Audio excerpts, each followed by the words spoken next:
सुबह पूरी तरह पेट साफ नहीं हो पाया तो लग गया ना पूरे दिन पर ताला। इसलिए सॉफ्टवैक 100% नेचुरल एक्टिव से बना क्लिनिकली प्रूवन फॉर्मूला जो दे पेट को साफ होने का पूरा सेटिस्फैक्शन। सॉफ्टवैक, रहो हल्के, जियो खुल के।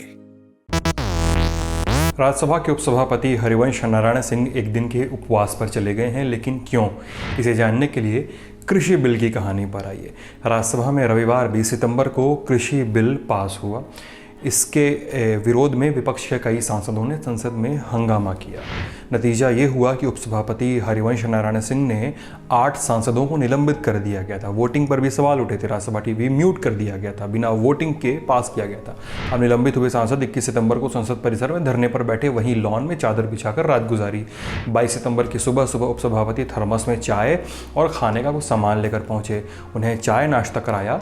सांसदों ने कहा कि हरिवंश उपसभापति की हैसियत से नहीं, साथ ही सांसद होने की हैसियत से चाय लेकर आए थे। सांसदों ने कहा कि हम यहाँ किसानों के हक के लिए बैठे हैं, ऐसे में व्यक्तिगत रिश्ते निभाने की जगह नहीं है। खैर, चाय नाश्ते के कार्यक्रम के बाद न्यूज़ एजेंसी ANI ने हरिवंश की एक चिट्ठी जारी की। उपराष्ट्रपति वेंकैया नायडू को लिखी चिट्ठी में उन्होंने कहा कि वो सांसदों के व्यवहार से दुखी हैं, इसे लेकर वो एक दिन का उपवास रखेंगे। क्या लिखा है और क्या लिखा है उन्होंने चिट्ठी में? चिट्ठी में उन्होंने लिखा कि 20 सितंबर को राज्यसभा में जो हुआ उससे वह आत्मपीड़ा, आत्मतनाव और मानसिक वेदना में है। पूरी रात सो नहीं सके हैं। 20 सितंबर को जो हुआ उससे सदन और आसन की मर्यादा को अकल्पनीय क्षति पहुंची है। सदन के सदस्यों द्वारा लोकतंत्र के नाम पर हिंसक व्यवहार किया गया, व्यवस्था की कई धज्जियां उड़ाई गईं, नियम पुस्तिका फाड़ कर उड़ाया गया, असंसदीय नारे लगाए गए। उन्होंने लिखा, मर्यादित पीठ पर मेरे साथ जो अपमानजनक व्यवहार हुआ उसको लेकर मैं एक दिन का उपवास कर रहा हूं। इसके साथ ही कामकाज की गति न रुके, इसको लेकर मैं नियमित रूप से भाग लूंगा। हरिवंश हाल ही में दूसरी बार राज्यसभा के उपसभापति चुने गए हैं।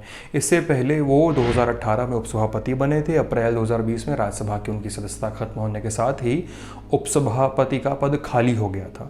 फिर जदयू की ओर से हरिवंश दोबारा चुने गए और राज्यसभा के उपसभापति बने हैं। कह रहे हैं कि आचरण मर्यादा के अनुरूप नहीं था, लेकिन जो भी फुटेज आई है वो लोगों के मोबाइल से खींची हुई आई है, क्योंकि राज्यसभा टीवी को तो म्यूट कर दिया गया था। बिना वोटिंग के कहा जा रहा है, आरोप लगाए जा रहे हैं सरकार पे कि उन्होंने लोकतंत्र का अपमान किया है बिना वोटिंग के बिल पास करा के। हरिवंश पर भी आरोप लग रहे हैं क्योंकि चेयर पे वही थे। खबर को आदित्य लेकर आए थे। अपडेट्स आते रहेंगे। लल्लन टॉप को फॉलो करते रहिए। मैं सिद्धांत हूँ। अपना बहुत बहुत ख्याल रखिए और आप सबका बहुत शुक्रिया। कसर रह गई हमारी कोशिशों में, कसक रह गई कि देश जितना बेहतर, जितना महान हो सकता था, हो नहीं पाया।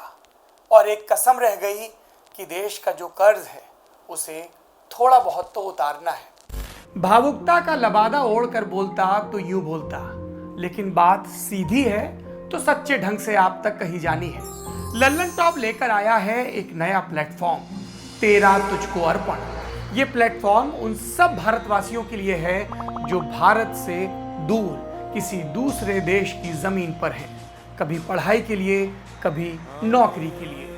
ये उन सब भारतवंशियों के लिए भी है जिनकी पहचान का हिस्सा ये महान देश है, लेकिन कुछ कसर और कसक है।